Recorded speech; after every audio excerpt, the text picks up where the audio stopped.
The views and opinions expressed by presenters and guests are their own and do not necessarily reflect the official policy or position of Parasearch UK Radio or its affiliates and sponsors. Listener discretion is advised.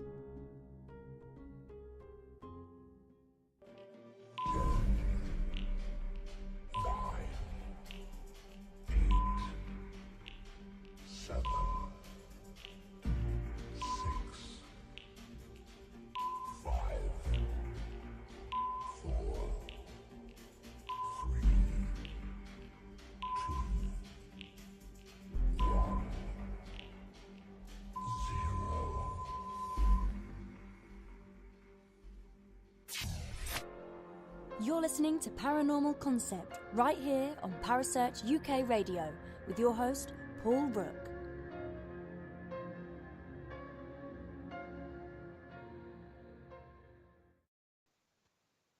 Good evening, everyone, and welcome to this rather special edition of the Paranormal Concept Show. I'm your host, Paul Rook, and as always, I'm joined by the ever-lovely Kerry Greenaway. Hello, Kerry. Hello, love. All right? Yeah, not too bad. How are you? I'm all right, thanks. Yeah, not too bad. Have you had your pancakes tonight? Shh. Trying not to talk about it, otherwise the kids will make me do it. Oh, so you haven't had... That's awful. Hashtag bad mother alert. Keeps them off the sugar, doesn't it, I suppose? Well, I think they've had enough chocolate to, give them enough sugar buzzes for the next 20 years, to be fair. But no, I haven't done that tonight. So, yeah, naughty mummy. Yeah. Hopefully our listeners are chomping down on some pancakes tonight whilst listening to the show. Well, that would be lovely if they could. Yeah, absolutely. What have you been up to this week? Well, I've been doing a lot of reading, and I've been looking into a few links that it goes into like ciphers and coding and stuff like that, and I'm not that clever. I'm not that clever. When I get a cipher, I'm just like, it's gobbledygook. I ain't got the time or the patience for that.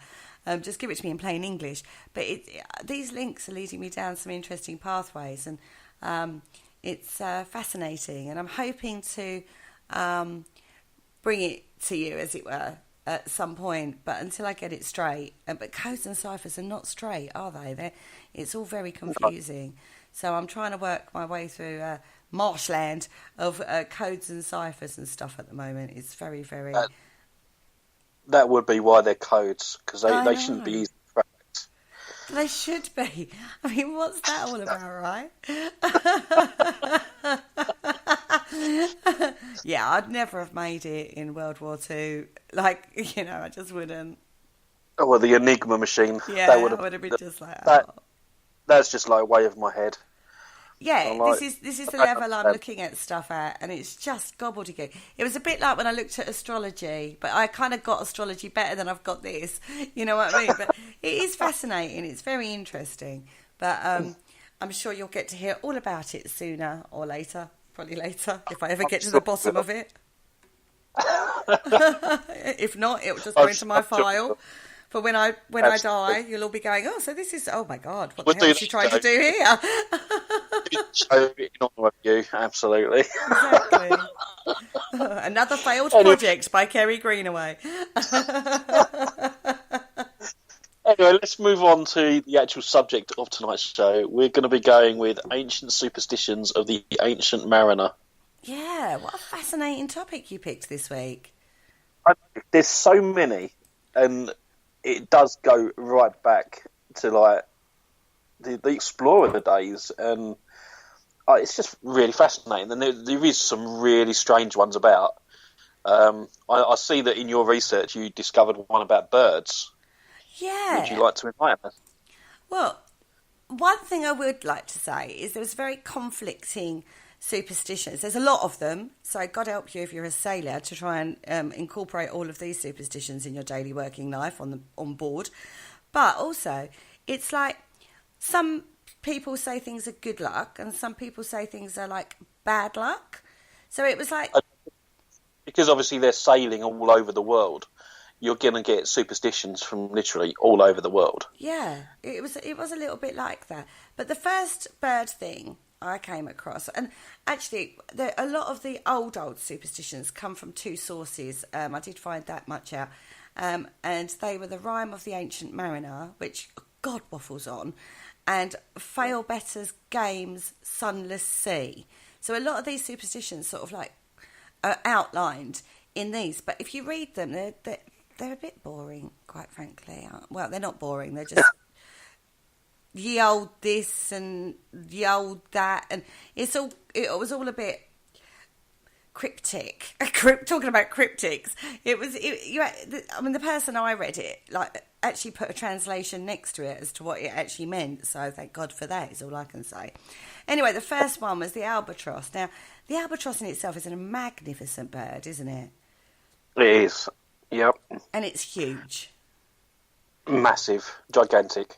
And it's often said that if you get an albatross follow you on a ship, then it portends good luck for the ship, because it's almost like watching over you while you're sailing. It's actually looking for tidbits of food that you're going to throw over when you're fishing, but, minor detail there. But the main belief is that the albatross carries the dead souls, or the souls of dead mariners. So it's supposed to be like, that was a theme with the bird thing, actually, wasn't it? It was the reincarnated souls of dead sailors. Yeah. In fact, there was like 2 or 3 birds that all have the same belief behind it, that they're souls of dead mariners. Sighting one flying overhead was considered good luck because, the mariner's soul is looking after the ship, and it's come to protect them from harm, or even bring the wind for the ship's sails. Now, that is a lot to do with the aerodynamics of how the albatross flies, because they can glide very fast, very far, without batting their wings, as it were, flapping their wings even. But, yeah, I mean, it wasn't just the albatross, it was also petrels and seagulls. Uh-huh. And if one of these birds appeared overhead mid-ocean, it was a sign of storms to come. Oh. Mm-hmm. So, the wind thing. The wind it thing, is, isn't it? Yeah. So, if you saw an albatross, some would say that it was a bad omen because it was saying that someone was doomed to die in the near future. But whatever way, it is totally not good to kill one. Yeah. Because if you did, it weren't just one person who was going to die. It was everybody. It was like the entire ship was then at risk and cursed to go under waves. So, but I have to say, if you are out on a ship or something like that, those kind of natural things like birds, you would be looking at them for signs to do with the weather and stuff like that. So you would keep an eye on the wildlife, because if you've got an albatross flying with your ship, I would imagine, because of the aerodynamics and how they fly, it would sort of give you an indication that it's like a long not calm, but the wind is steady for a while. Because if it was going to change, the albatross would change its flight pattern, if you know what I mean. Yeah. Does that make sense?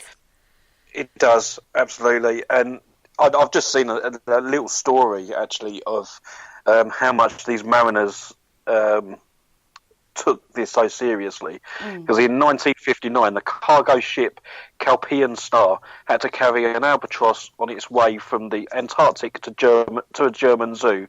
When the ship docked at Liverpool with engine trouble, the crew walked off, claiming that it was the bird that was responsible for the catalogue of misfortunes on the voyage. Only after the bird died in its cage a day later was the captain able to find another crew. Wow. Take it out. So, yeah. You can sort of see why that little one built up. That's... Oh, it's dead now. It's fine. It died in 1959, so yeah, that's fine. Oh dear! But we found stories about seagulls and cormorants and petrels, as you say. It's there was quite a lot to do with the old bird life, wasn't there?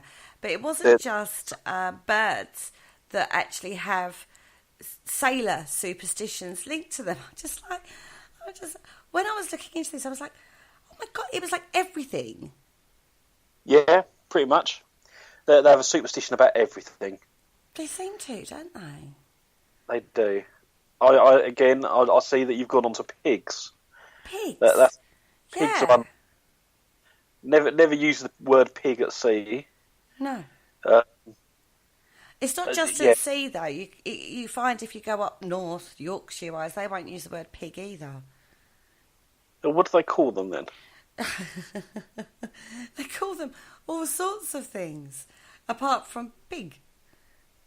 Walking sand. Round tail, going on to feed round tail. They've got little wiggly tails. Or jacks was another one that they would call them. Or Grecians. Actually, the sailors tended to call them Grecians rather than jacks. But because with the jack thing, it was the flag thing, if you know what I mean. So they didn't really call them jacks because that was a derogatory term towards the flag. Oh, that's another superstition, right? But they used to call them Grecians. And but yeah. And they reckoned slaughtering a pig at sea was a way to go and see a vicious storm. Because wasn't it a story to do with the Bible or something?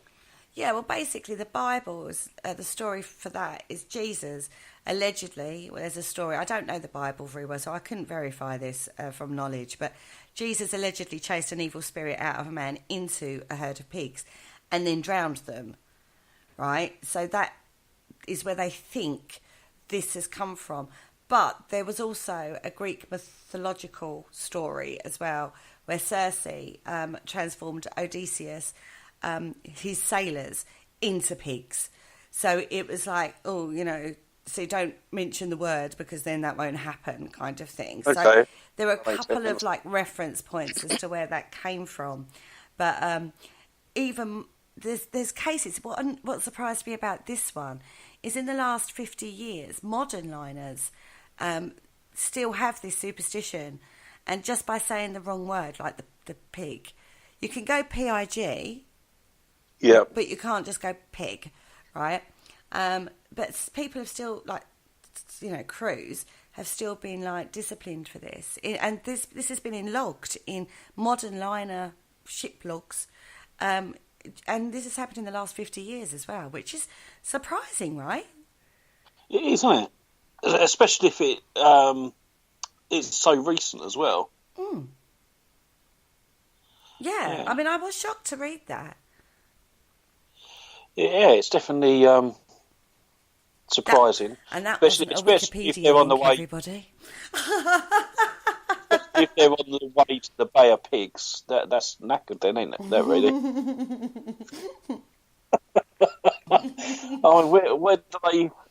What they write in their books, in log books.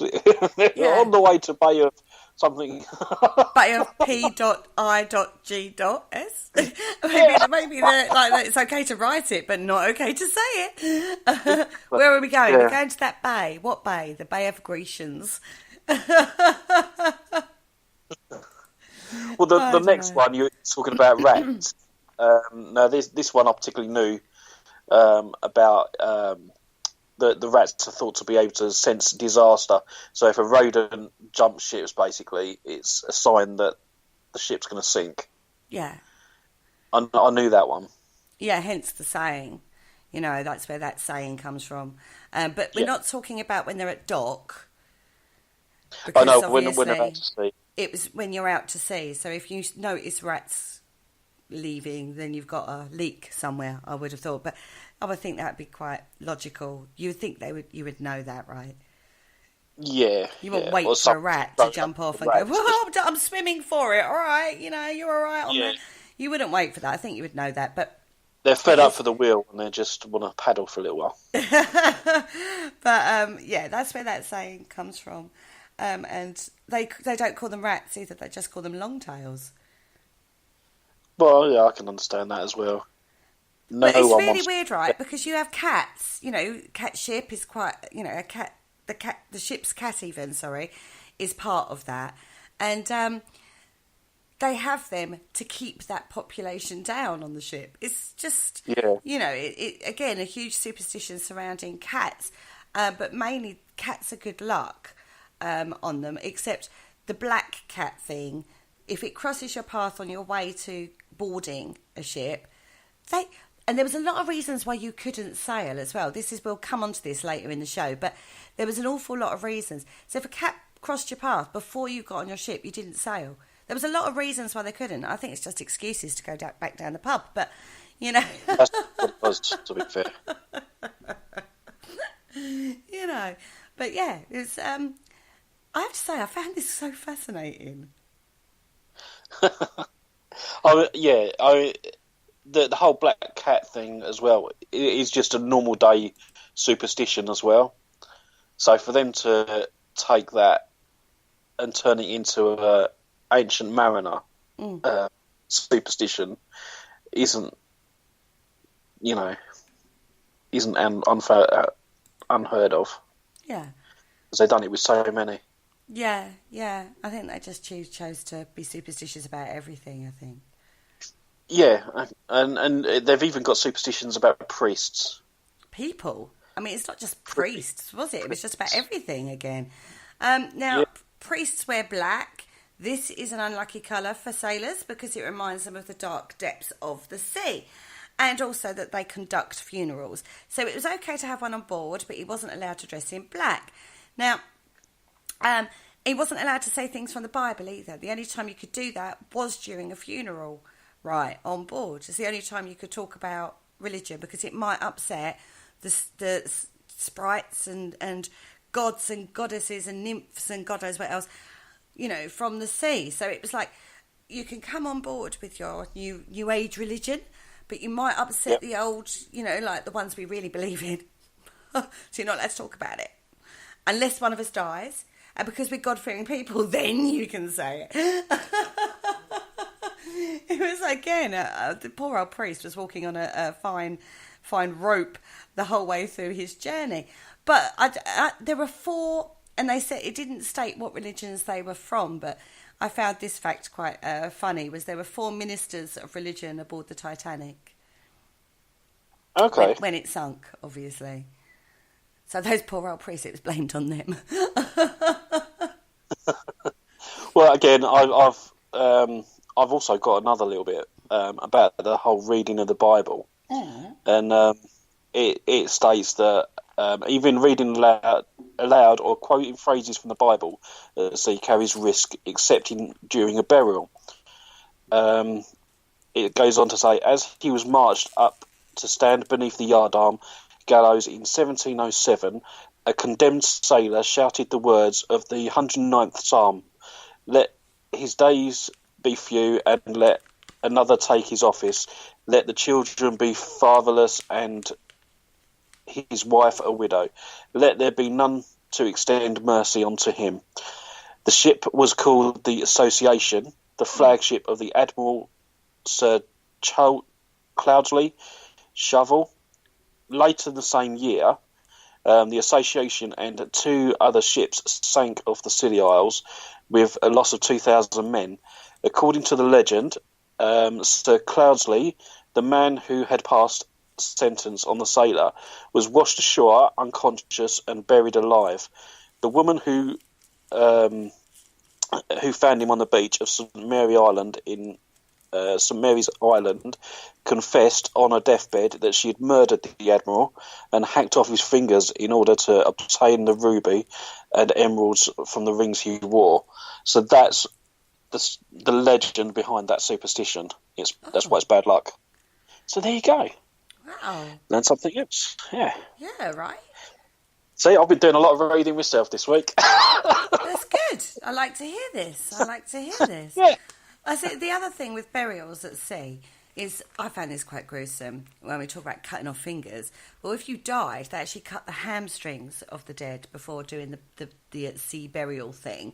Because pure Pirates of the Caribbean here, right? If the body reanimates, it cannot swim or walk back to the service to feast on the crew. So they used to cut their hamstrings.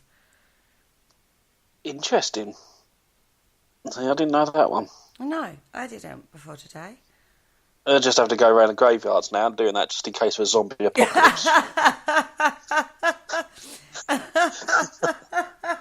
It's That's all right. okay. I've cut hamstrings. It's fine. It's okay. We've done a show on that. So if you want to learn how to survive a zombie apocalypse, you need to check back in the pop-up shows. You'll find out all about how to right there. Yeah, we have as well for that. Now, Okay, so moving on. yeah, moving swiftly on. They also had things like to do with themselves, like their own personal habits, as it were. So a pierced earlobe. Now, this is quite iconic image of like a pirate, isn't it? Yeah. The pierced earlobe. Basically, it meant that the sailor had sailed around the world or had crossed the equator. So if you hadn't done that, you were not entitled to have your ear pierced. Okay. Right? That'd be a bit confusing these days. Everyone's got their ears pierced. Yeah. Superstitious sailors wore gold hoop earrings because they believed it brought good fortune. And they believed that gold possessed magical healing powers. And it served as a protective talisman that would prevent the wearer from drowning. Okay. I mean, yeah. They'd have to wear the gold earrings, just because they found it in the plunder that they've had. Make use of it. Well, I nicked this one yesterday. Look at that. But gold in itself is such a from a metaphysical perspective. We've talked about gold before, haven't we? And basically, it is one of the most powerful metals that you can get. But it is actually rarer than you think. In regards to whether availability, it's actually one of the rarer metals that you can get. So it would, because of that, if you had one, it would be quite a status symbol, particularly back in the days that we're talking about. So to have it in your ear as a visual symbol showed your success as well, and your what's the word I'm searching for? You've travelled well to get gold and stuff. It wasn't readily available, so there's that side of it too. Now, a lot of the sailors would be tattooed, right? Tattoos were considered lucky, and there are various symbols and tattoos, but everyone meant something. So in the olden days, the tattoos actually had a meaning. So it was a bit like you go into a bar. You would be able to tell where the sailor had been and what he'd done from the tattoos that he'd got. So they were almost like badges of honour. They would have them done if they achieved certain things, as it were.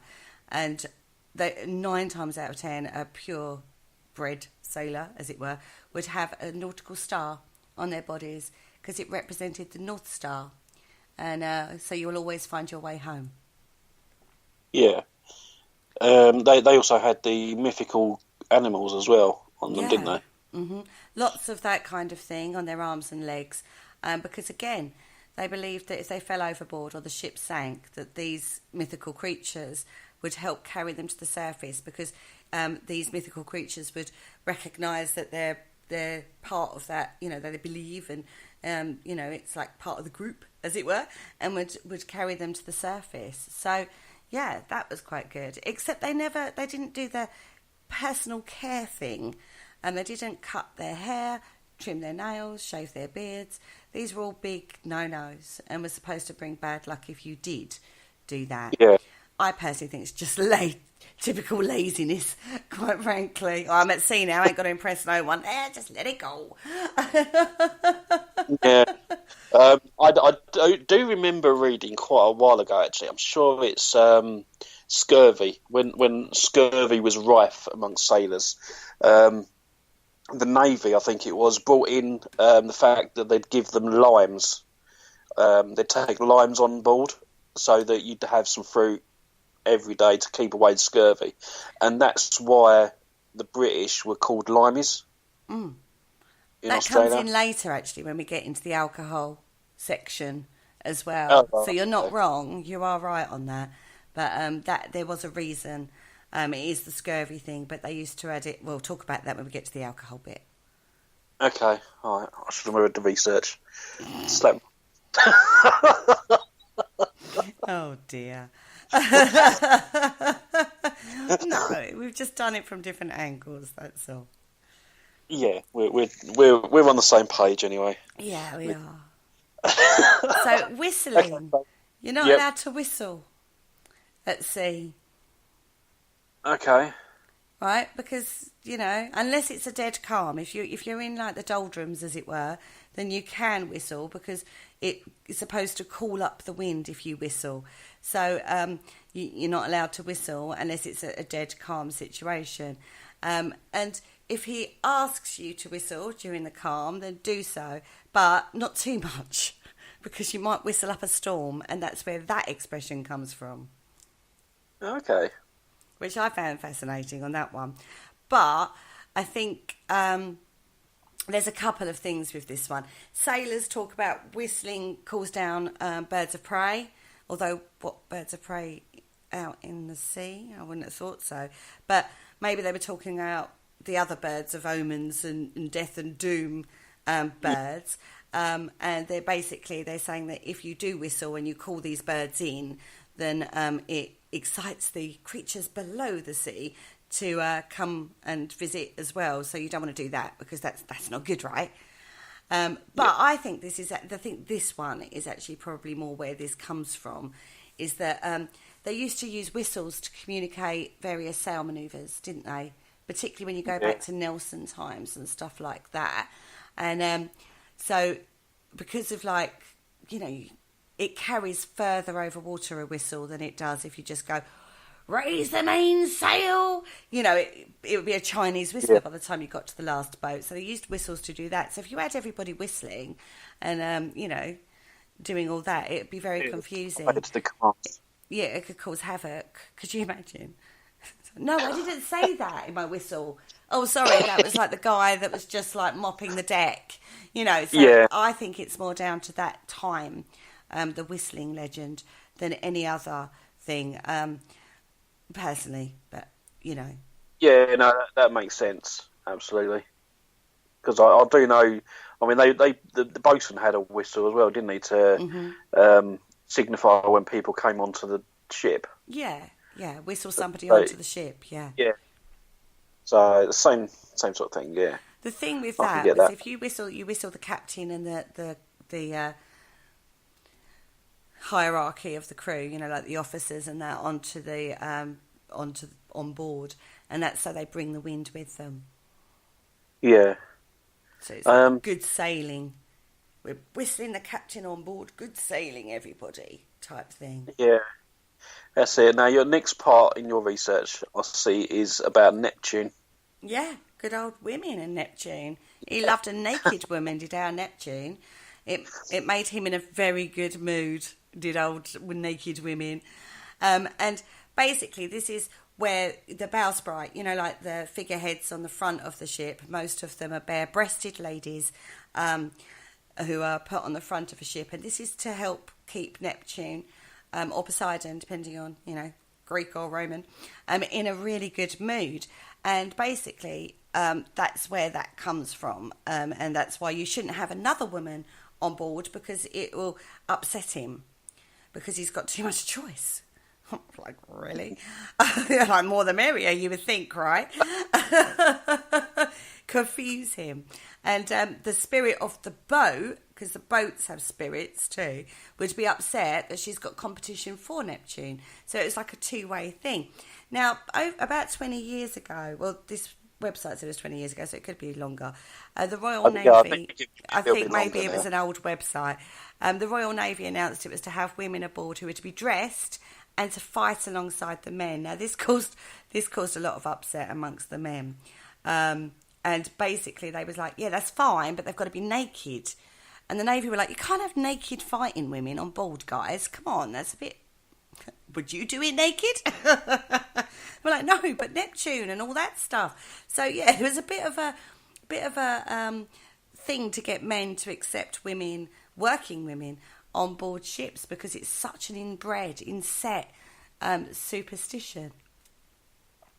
Yeah, and it was said that women were said to bring bad luck on board. Mm-hmm. Because they distracted the sailors from their sea duties. I can understand that, especially if they're walking around naked as well. Well, naked women, men working, it don't happen, does it? No, exactly.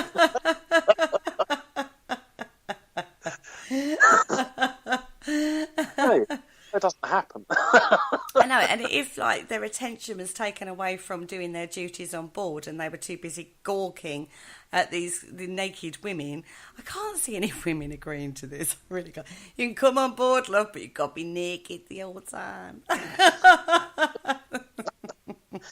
Maybe that's why you see in films and stuff that when women do sneak aboard, they're always dressed as the boys.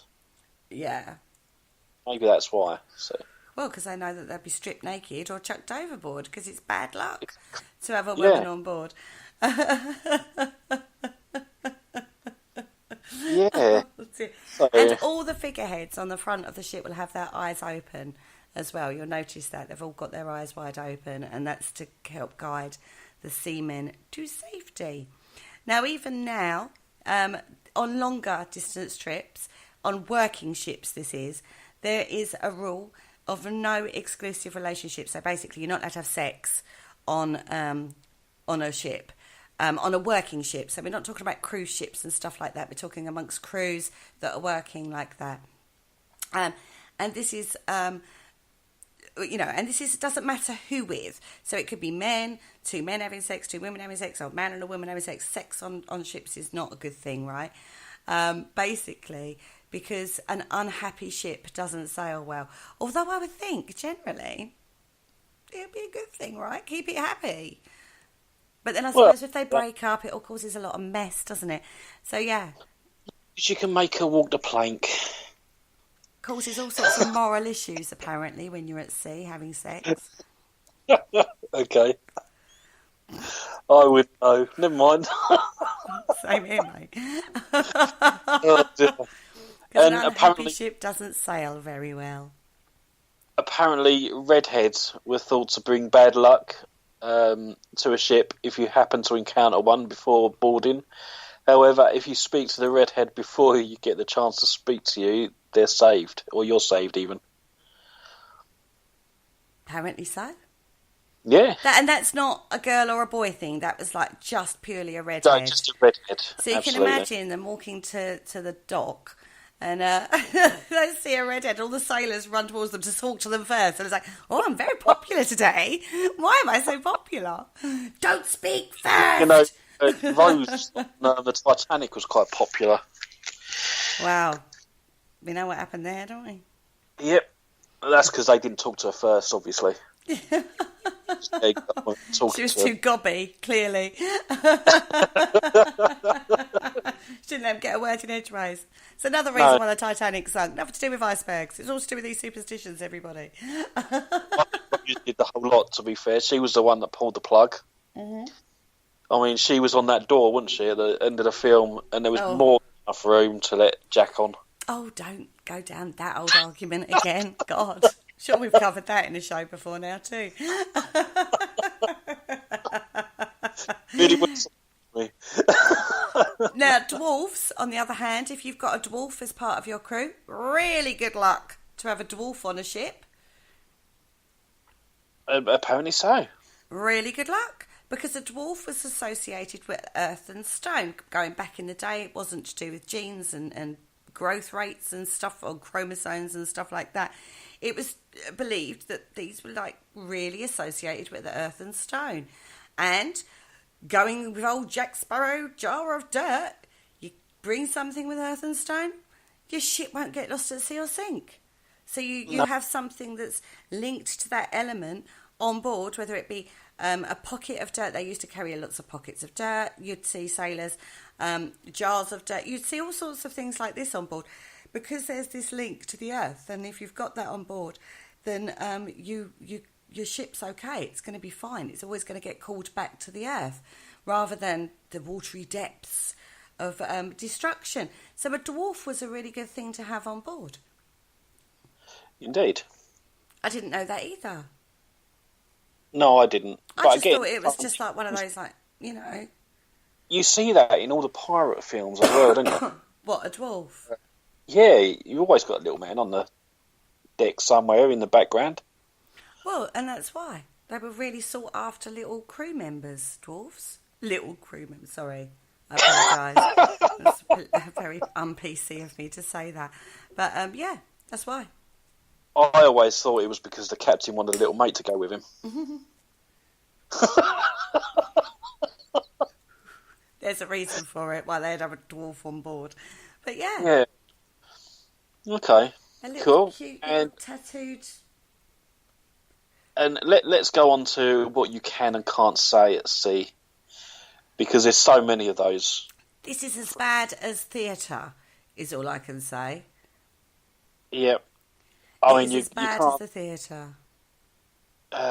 What is there? There's the words that you can't say. You can't say drowned or goodbye. No. If someone says good luck to you, it's supposed to bring bad luck. Yeah. It's a bit like break a leg for the theatre. There's a lot of... In fact, there was a lot of comparisons which were related to bad things that would happen at sea you basically couldn't say. So you would put a different word in, and the different words, there was a plethora of different words that they would say and not be able to say. But it really... There was a lot of crossovers, like breaking a leg on stage to, don't go and get yourself drowned. You know what I mean? Things like that. You couldn't say things like that. It's tempting fate, I suppose, isn't it, a bit? It is tempting fate. And curses, everyone seemed to believe that... See, the curse thing was quite a big thing in general anyway, in these days.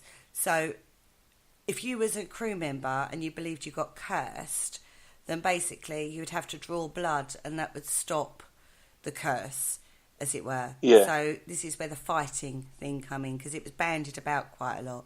So yeah, they were quite violent. Sailors are quite bloodthirsty lot. I can understand why there's a lot of, when you... The stereotypicals of sailors, it is quite a thing. But spilling blood is quite a thing, actually. I can actually understand that. I think more than violent, I think they're more frustrated, because there's so many rules and things you can say, things you can't say. There's even, going on your research, there's even days that you can't set sail. I just think it's all excuses to go to the pub. I really do. The more I was looking at it, I was like, God, you'd never go sailing. You'd never go sailing if you followed all these rules. Yeah, you can't go sailing on a Friday, because it's believed that Christ was crucified on that day, and many shipwrecks have occurred under the unfeeling master insisted on going on a Friday. Then you've got Thursday, because it's associated with Thor, and Thor is the god of storms. Yeah. You can't go on the second Monday of August. Sodom and Gomorrah was destroyed then, so God's wrath might come to you, and it just goes on. Really, is there any days that you can go sailing? Wednesday. It's like in your diary, you would have to put can't sail, can't sail, can't sail, Yeah. can't sail, can't sail. The first Monday of April, because of Cain being murdered on that day, humanity's first murder and a portent of doom. There was a lot of portents of doom in all of this. And the 31st of December. Yeah, Judas Iscariot hanged himself on that day. So, you can't sail on that day either. No, but a lot of those, if you look at those, they're like, apart from the Thor Day, Thursday one, a lot of those are Bible references. So it makes you wonder if the priest had something to do with that.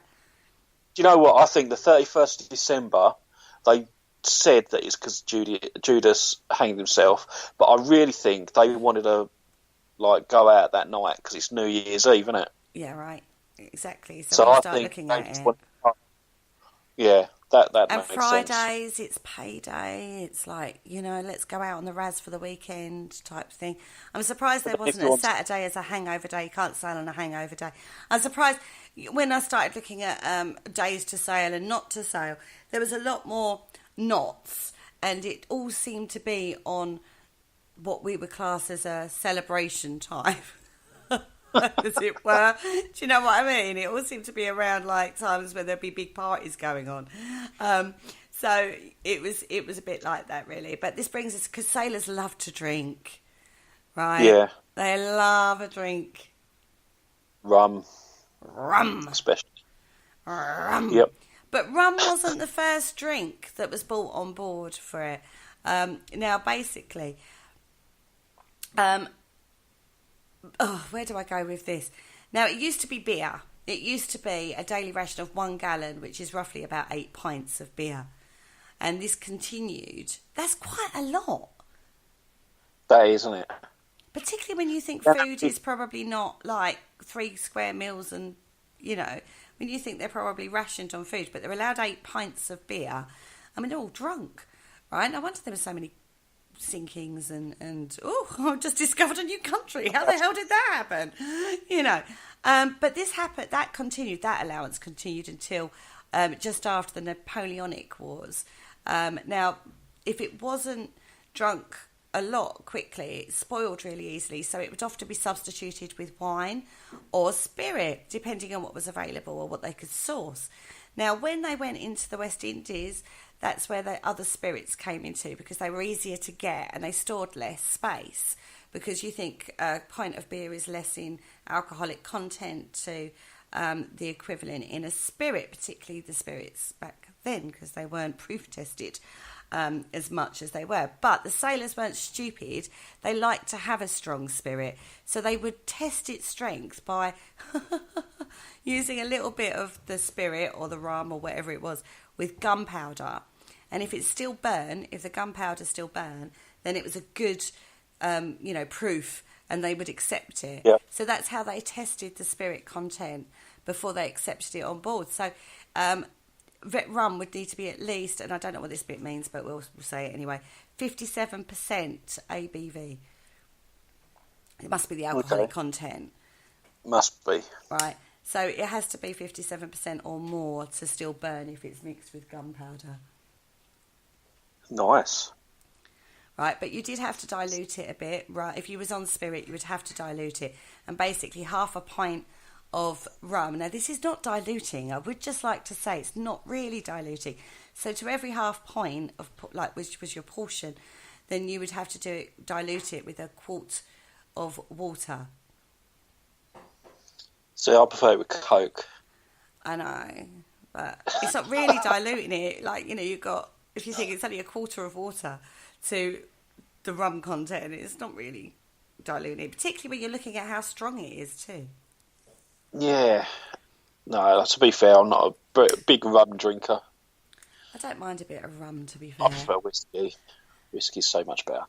Now, the other thing which I found quite interesting was that the ration, your daily ration, was split into 2 servings. So you'd have one between 10 and midday, and then another one between 4 and 6. Okay. And in 1756, naval regulations, and this is where your limeys come into it, they would add small quantities of lemon or lime juice to the ration to prevent the scurvy. Yeah, you see, I knew that. See, yeah. So that's where that comes in. And that's why they would carry lemons and limes. And they're quite good to store as well, actually, lemons and limes.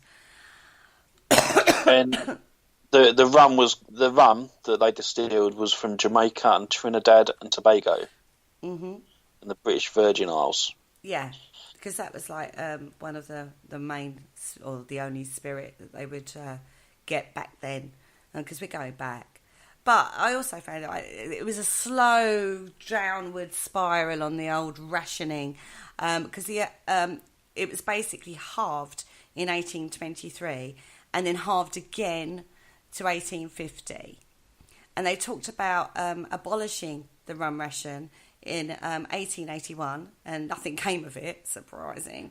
But in 1970, Peter Hill Norton, naughty man, Admiral Peter Hill Norton, abolished the rum ration. Okay. And why did they abolish it in the end? Because they said that it would impair their ability to operate the more complex machinery that was like on board, basically. But yeah, I mean, you still get alcohol on board. Now you can actually buy it, but it's not given like a ration like it used to be. It's not like that now.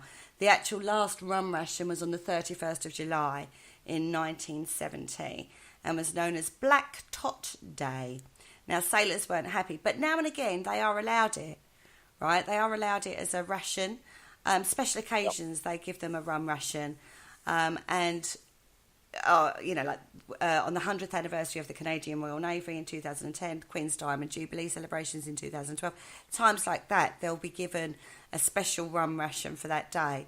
But it's, everyone seems to think the rum ration is still in place. It's not, but you can buy alcohol on board nowadays.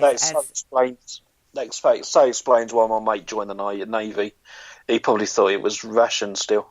He probably thought it was, but no, you can buy it on board as part of their recreational facilities, but you're not rationed it like you used to be able to. But again, you think that's still quite recent, 1970, I say recent, nowadays, it still feels like yesterday to me, but 1970 was when it was actually abolished, so I bet that Admiral was well popular.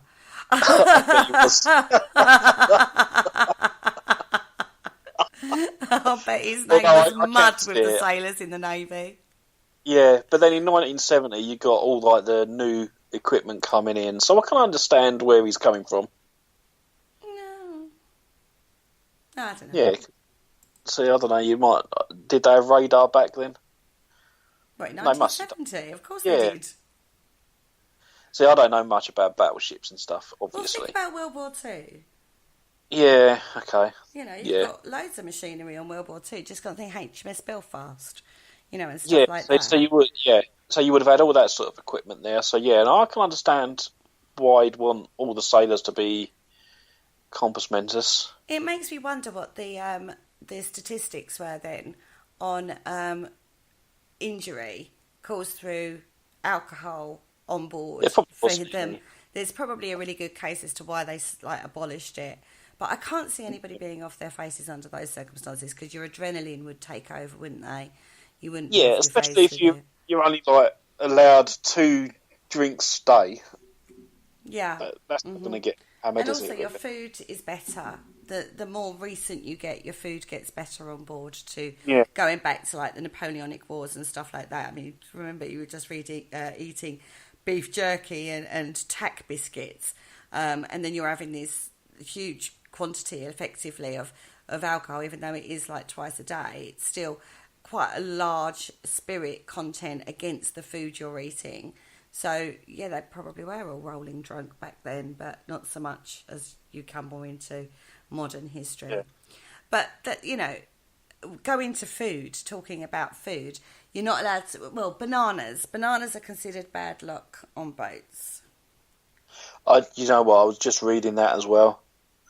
And it was because basically when they as they ripen and then start to rot in the hold, they produce methane. Mm-hmm. And they suffocated thousands of sailors over time. Yeah. And again, in the slave trade, when they used to bring the bananas over in boxes, they'd bring venomous spiders as well. Mm-hmm.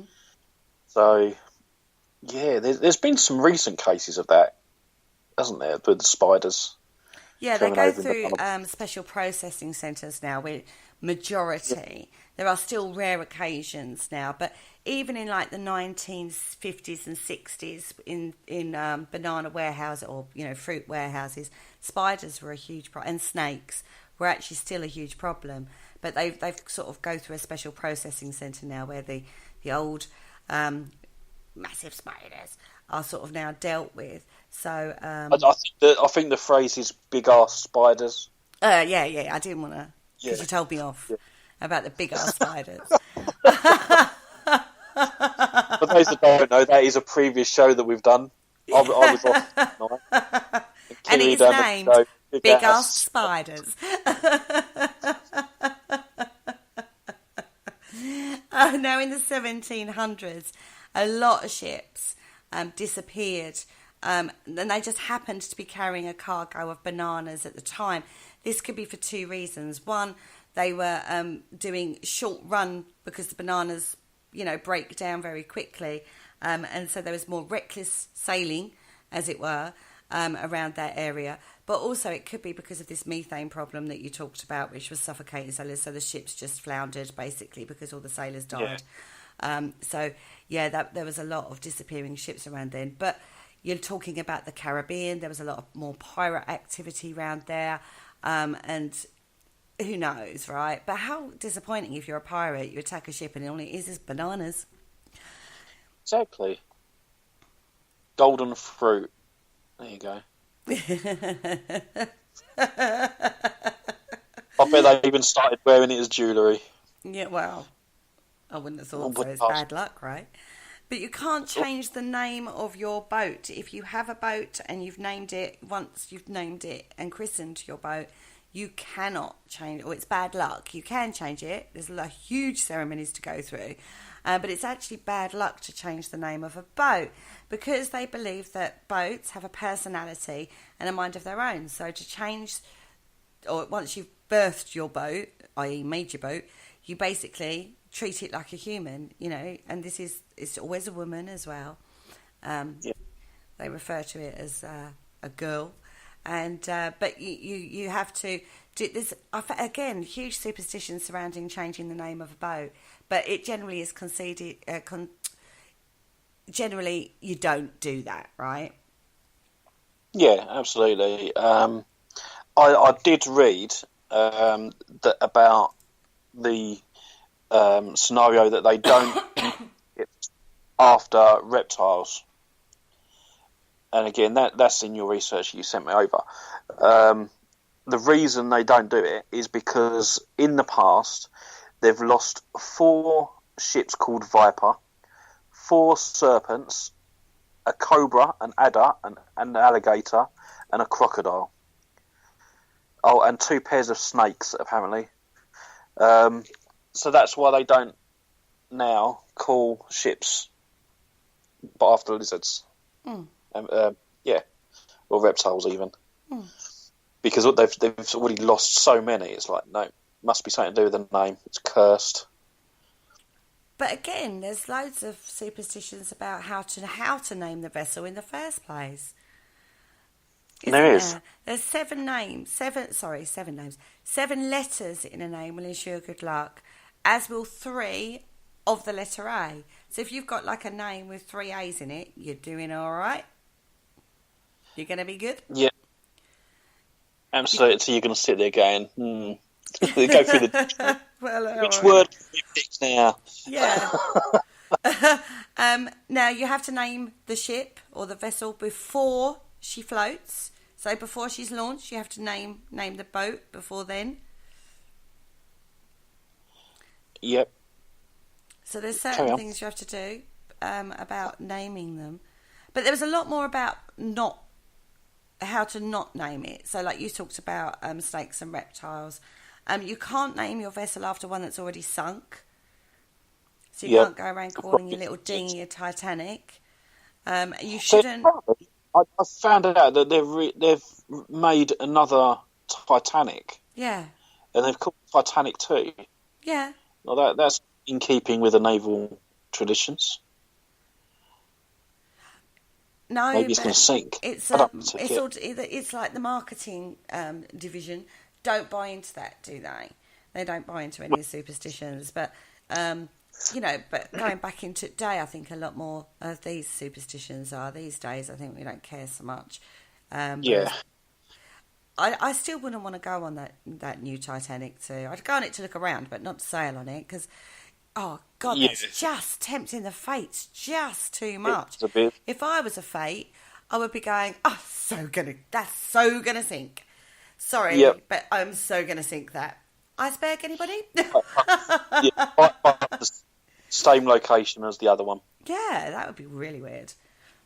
That would. I think that might make a few people sit up and go, something to this. Maybe we should start paying attention. You can't name your ship after a storm, which these days, all storms and hurricanes have a name. They do. So that's going to be a bit difficult, right? You can't name your ship after a creature of the deep. So you can't go for kraken or octopus or serpent or mermaid or stuff like that. Yep, you can't rename the craft Black Pig or Friday the 13th. No, or anything like that. You can't do that. You can't do anything that's massively destructive, like earthquakes or, like a volcano or something along those lines. You can't name your ship after that because that's not very good luck either. or give it a name for an evil character. So you can't name your boat Hitler. Ursula. Wasn't it Ursula out of the Little Mermaid? Or Ursula, or anything like that. You can't do that, right? You can't give your vessel a high and mighty name, so you can't get too up your butt with this one. So you can't, say things like Winged Victory or Audacious or Sovereign of the Seas or something like that. You can't do that, apparently. Although I have to say, I'm sure there must have been an Audacious somewhere along the line. Yep, and apparently you've got to break the bottle of the most expensive wine or single malt over the ship, because apparently it pleases the gods if it's expensive, and they don't like the cheap stuff. No, you've got to... That's, champagne. This is where champagne comes from, because that was the most exclusive, luxurious drink to waste, quite frankly, on breaking it on a ship. Because why is it champagne? Because it became the most... luxurious alcoholic drink you could have. So back in the day it would have been like the best malt, like you say, or the best rum or something along those lines, as long as it's the best. And you would break that onto the anchor as well as the sea bright, like the figurehead on the end. That's where you do it rather than the side. But most of the ships that you see them doing it on the side don't tend to have a figurehead now. That's the old wooden boats. Now, you would then also pour a little bit of the spirit into the actual port that you're sailing from, because the spirits of the sea would help deliver you back to that port safely, so they get more of this lovely light alcohol that you've fed them, basically. Yeah. And you can't build your wooden ship. If you're building a wooden ship, you can't use different trees and different forests. So if you're using oak, it has to be oak all from one forest, because the tree sprites, because they're a thing, right? They will fight against each other, and that will make an unhappy ship. So you have to use... I can understand that. Absolutely. And beach sprites don't get on with sycamore sprites. I'm just pulling woods out here. I don't know if you can make an actual boat from these woods. I'm just making stuff up now. But you know what I mean? Go for wood. Yeah, you know what I mean? You can't use beech and oak. Different, there's different woods in the same boat. You have to stick to the same wood, because otherwise they end up arguing. But if you want to change the name, going back to changing the name, some of the ceremonies were quite a thing, which I found quite curious. Write your original name, the boat name, on a piece of paper, place it in a wooden box, then burn the box. Then you have to scoop up the ashes and throw them into the sea. Another one was going on about you have to literally remove that name of that boat completely, so you would destroy anything that had the original's boat name on it. So logs, the plaque that you'd put on the side of the boat which says its name, everything that referenced the original name you have to get rid of and burn before you rechristen the boat. Okay. And actually, in Treasure Island, good old Long John Silver, he says, "What a ship was christened, so let her stay." He was referring to this. Once it's got its name, it should stay that name. So, Well, on that bombshell, we've literally come to the end of the show. Yeah. So very quickly, do you want to just run through what's happening for the rest of the week? Yeah, I certainly will. Well, tomorrow evening is Haunted Histories. She's got a book out, our Penny. Has she? Awesome. She has. It's available on Amazon or on Kindle. It's called My Haunted History, and it locates 10 different locations with the history and her personal experiences while she was investigating that. Great book, everybody, so go and get that. She's on tomorrow night talking about Rotham Airfield with the lovely Mark Dudley, so join her. And I believe she's live. Awesome. I believe, tomorrow night. Then Thursday evening on the PSH radio, I have got, Carl Hutchinson has actually got a change to his show run. He's actually got some of the UK Haunted live team talking about the last 2 lives they've gone. If you've missed these, you must have been hiding under a rock, because they had the most awesome watching figures. In fact, on Halloween, theirs was the most watched investigation paranormal show of all of them, including Really's live terrestrial TV channel. So it was absolutely fantastic. So he's got the guys coming in to talk about that and also talk about some of the funny things that happened on that show. So that's happening on Thursday. Friday evening, we are talking about unidentified... I'm going all watery this week because we're looking at unidentified submerged objects on the Dark Mirror show, our usual fun and frolics show. Then on Saturday afternoon, the lovely Ashy Nib is going to be live on the Parasearch Radio group page doing a Q&A session, right? We've all got to be for that. I'm working. I was like, oh no, I'm actually working for that. Text me your questions. So I'm going to text you a load of questions to ask him. He'll know it was come from me. He'll be like, what? So you all have to go out there and over there on that day, on Saturday, and test our lovely... Or try and expand his massive brain, somewhat on his Q&A. Then on Sunday, Claire and I are doing something a little different. We have got a new moon hitting on Wednesday. We're talking about that. We're talking about Mercury retrograde, because yes, that is something that's happening at this moment in time. And we may even well be rocking out our cards. Who knows? So join us in the chat room. You may get a card pulled for you. You never know what may happen on that show. So that's what we've got coming up for the rest of the week for you. Excellent. And next week we're going to be sticking with the nautical theme and the big ass spiders. Yeah, because we're going to be doing creatures of the deep. Ooh, creatures of the deep. And we're going very deep, deep, deep, deep, deep undercover. So I want to thank everyone for joining me in the chat room. Thank you, Kerry, for joining me as always. And have a really good night. So it's good night from me. And it's good night from me. Thank you for listening. Don't forget to join us for more shows throughout the week. Find us on Facebook, Twitter, and the World Wide Web to keep up to date with all the shows right here on Parasearch Radio.